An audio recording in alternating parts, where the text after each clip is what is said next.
Going to the Golan Heights, I'm sure you've seen Netanyahu's statement yesterday. He said the Golan Heights is going to be part of Israel now and forever.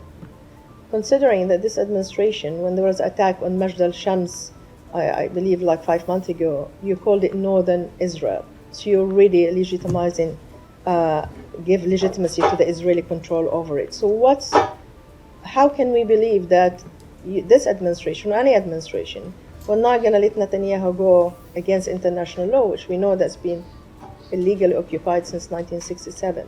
So I would just say, with respect to the Golan Heights, of course, the United States recognized several years ago control over the Golan Heights.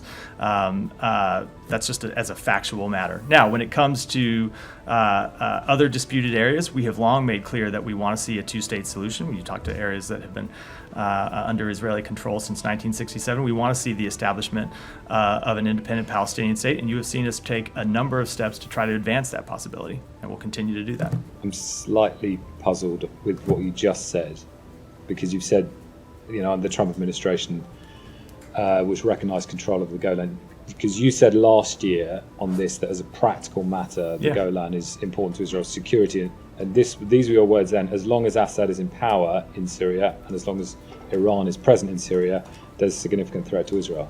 And control of the Golan remains of real importance to Israel's security. So has that changed? So obviously the factual situation has changed, but you do have a situation now where you have a period of instability in Syria. You don't have effective control by a government that we know is committed to peaceful relations with its neighbors. So not the same security threats exist. Obviously you don't have the Assad regime there, and you have seen Iran's influence inside Syria weaken quite considerably, but there still is a security threat. That is a practical matter, which is what I was saying has not changed. But this isn't. What's the legal determination of the State Department? Do you recognise as a legal matter Israel's control over the Golan?